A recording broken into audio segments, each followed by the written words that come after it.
What is going on, guys? Welcome back to another video. So in today's video I'm going to be showing you guys how to build and play Hell in Smite, and the three main game modes I'm going to talk about are going to be Arena, Joust and Conquest. And as always, I'll leave timestamps for when I'm talking about each game mode in the description below, so you can check that out if you want to skip to a certain game mode that you're looking for. And I'm going to give some tips and tricks from my experience of playing Hell on how you can play her better, as I do have her Mastery 10. So yeah, without further ado, let's start off with Arena. So in Arena, I like to start off with Mage's Blessing and first tier of Chronos Pendant, which I'll eventually buy Chronos Pendant from, and then I'll go Shoes of Focus. And when you evolve Mage's Blessing, you'll realize straight away that you've got max cooldown already. And the main reason you want that is because you want to be spamming your abilities, the heals, as well as the damage. And what you'll realize is the reason you want max cooldown is when you're finished with one stance and you go into your other stance, by the time you're finished with this stance and you're chasing an enemy, slowing them down, damaging them, when you go back to your other stance you will have all the abilities back up, and then you're healing again, and then you're changing stances again, and then you'll have your abilities back up. And that's why you basically want max cooldown, and that in Arena, that's why I like to go max cooldown straight away. I won't go Book of Thoth, even though she is mana heavy. It's not, it'll take too long to do the 75 stacks, and it'll just be difficult if other people are stacking or they're just clearing the minions, and some people don't listen, and it's just like more of a struggle to go Book of Thoth, so I just prefer to go that. Next, I'll go Rod of Asclepius because the extra healing is just really helpful early game, as well as mid and late game, but the early game heals really put the enemy off, and if they lose the early game then they'll be put off from the late game, so you want the extra heals early game. Then I'll go Lotus Crown, because you do want to play her a bit supportive, because if she is healing everyone, why not just give everyone the extra protections from the Lotus Crown, as it will help you in fights, and it'll make you go longer as well. And yeah, I'll just give you physical protection, so it is good against the hunters as well that just, you know, never let go of left click. And the main thing as well is that it gives MP5, so as you're not building Book of Thoth, you get an MP5 from the Mage's Blessing, the Chronos Pendant and the Lotus Crown, and as you can see down here I've got 89 MP5, so I'm not going to be running out of mana anytime soon. Next, you want to go Ethereal Staff, because if you're getting 200 health from Rod of Asclepius, you can also get another 200 from Ethereal, and then even more health from when you're attacking enemies. So it just makes you a bit tankier, it gives you more health, and that means if you have more health you can heal more, because you will have more health to heal. And last item, it's a choice between Obsidian Shard or you can go Charon's Coin, because they both give 20% penetration, and if you see in this build there's not really any penetration, so you get 20% from that, you can just get 20% from Charon's Coin. Benefit of Charon's Coin, it gives you MP5 as well, so you have even a higher chance of not running out of mana, but that's just up to you, whichever you prefer. I prefer the Obsidian Shard just because of its passive, that it does give you an extra 10%, so you'll have 30% from just one item. And that's pretty much the complete build. For relics, again, like I always say, it's up to you, situation dependent.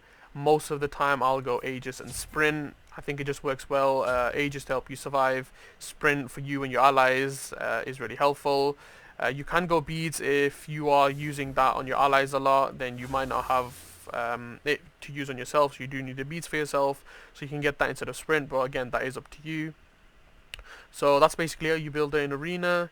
Now I'm going to move on to Joust, and in Joust is the one where you can build Book of Thoth, because again it's a longer game and you do have less people, so there's a high chance that you're going to be stacking, and again late game you do want to have all the money you can get.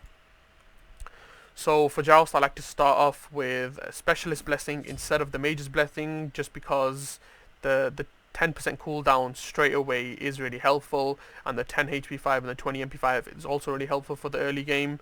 Rather than waiting for your man to go down and then get more MP5 and wait for this to stack and then get the 10% cooldown, I prefer just to have the 10% cooldown and the 20 MP5 constant.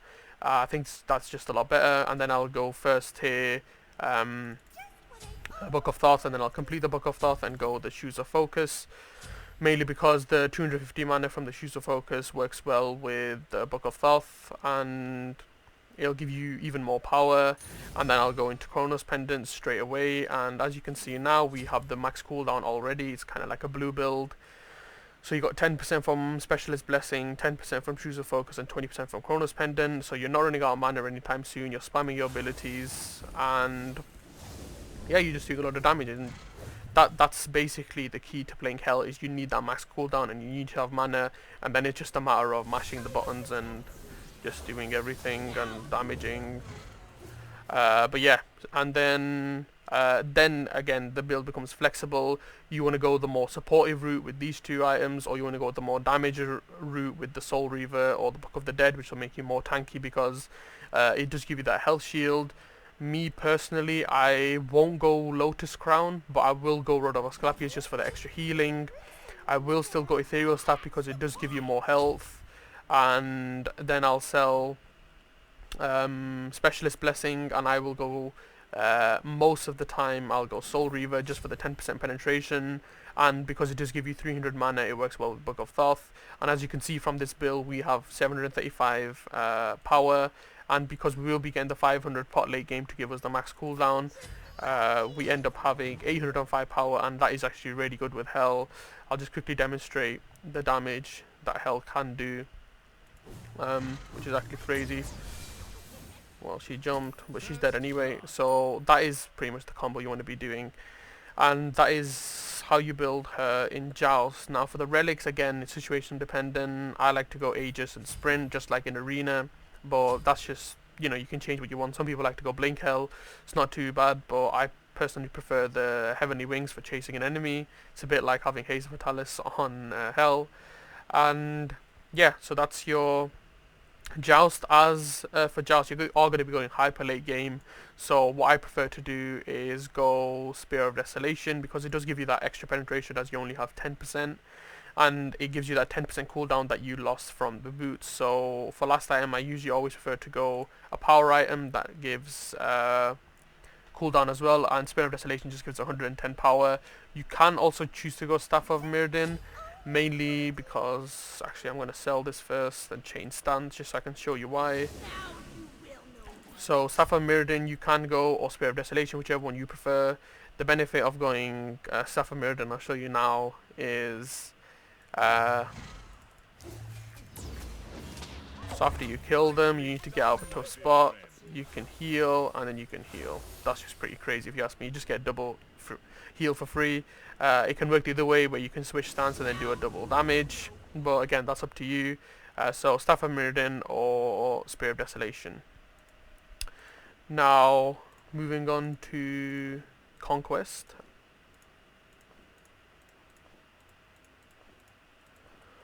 So for Conquest, me personally, I prefer to just go her as support, as she is good in mid, but I just feel like with support she's just better because of what she can do and what you're missing out on. For example, a lot of people play her in mid and choose not to go Lotus Crown, and I feel like Lotus Crown, the protection, 20 increased physical and magic protections for everyone in your team can be problematic for the team, and it is just really good. So I feel like it's just better to play her as support, plus the healing. You want to be alive to heal the team, so if you're mid and you're dying, then you're not making full benefit of the healing.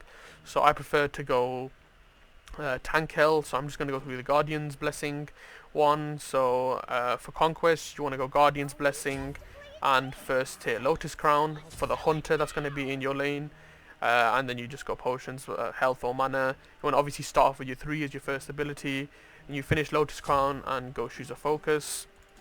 So now when you're in duo lane, you have the 60 physical protections for yourself and then 20 for yourself and your ally as well. And as you know, the Hunter in your lane can be very problematic, so that will be really helpful for you and your carry that's with you. Next, obviously you want to go Gauntlet of Thebes because the stacking, the HP 5 and the health will just make you survive longer. So we'll just quickly go and stack that. It's going to be very similar to the Baron build. Next, you want to go, me personally, I go Breastplate for the max cooldown. We only have 30% now, but late game we will have that max cooldown, so that's fine. For now we have 30%, and again, you want to be spamming your abilities, you want to be healing, and the Health 2 just makes her really good as a support late game, because she's alive and she's making everyone CC immune. It's a bit like Aphrodite ult, but more often. And after that is where you can choose to choose to do what you build, what you want to do based on what their team is. So if they have more magical, then I usually prefer to go Pestilence, mainly because they will 95% of the time have healing on their team. I don't think I've ever played a Conquest game, maybe one where they didn't have healing, but they always have healing. And because you have gone physical protections here, and physical and magical here, you want a magical just for the heavy hitting mid, and you stop their healing along with that. And last item, we obviously go Mantle of Discord to make that cooldown, well, to give us max cooldown, and it works really well as well. If you don't have your 2, it's on cooldown. You do get that shockwave from Mantle of Discord, and it just makes you more tankier, and it is just really good item in general. Now, hyper late game, you want to sell your boots, and you can be a bit flexible here. This is 90% of the time I'll go Rod of Asclepius here, just because it'll help your healing out late game. And the reason you don't want to go earlier is because you want to get tanky for the earlier game, so you can win the earlier team fights and then buy that late game. Because if you have that, then you might have a high chance of dying more, because you don't have those protections, for example, from Mantle of Discord or Pestilence. So Rod of Asclepius here, and then you buy a speed pot, and that's pretty much the build complete. For relics, I do usually go Meditation Cloak, but I'll go Shell in this scenario because you already do have healing in your whole kit, and they will get anti-heals, so the med is pretty much useless late game. Second relic, I'll go Sprint, just in case the team needs to get out of a tough situation. You've got the Shell to save them, and then the Sprint in case you do need to run away. And that is pretty much how you want to be playing Hell in Joust. In Conquest. Support. Mid, for the mid build, I just recommend using the Joust build, because it is more of the damage Book of Thoth build that you do go for mids for the late game mana and power. But I prefer to play as support, and this is the support build I use. I hope you guys enjoyed. If there are any other goods you want to see, just leave in the comments below, and I'll see what I can do. But I hope you guys enjoyed. I'll quickly show you some tips as well. There's only really one tip, and that is you do your 2, 1, 3, and then you change and you do 1. That's pretty much Hell. Healing allies, obviously, we do with your 3. Using your 2 cleanses people, so you want to optimize that. Not a lot of people optimize the 2 cleanse. I'm going to be optimizing that, but just one more time, you do your 2, 1, 3, change stance, your 1. And then you can use your heal to run away. Right, so that's how you play Hell. I hope you guys enjoyed. If you did, make sure to leave a like down below, subscribe if you're new, and like I said before, if you want to see any other gods, leave in the comments below. And other than that, thank you for watching. I'll see you guys in the next video.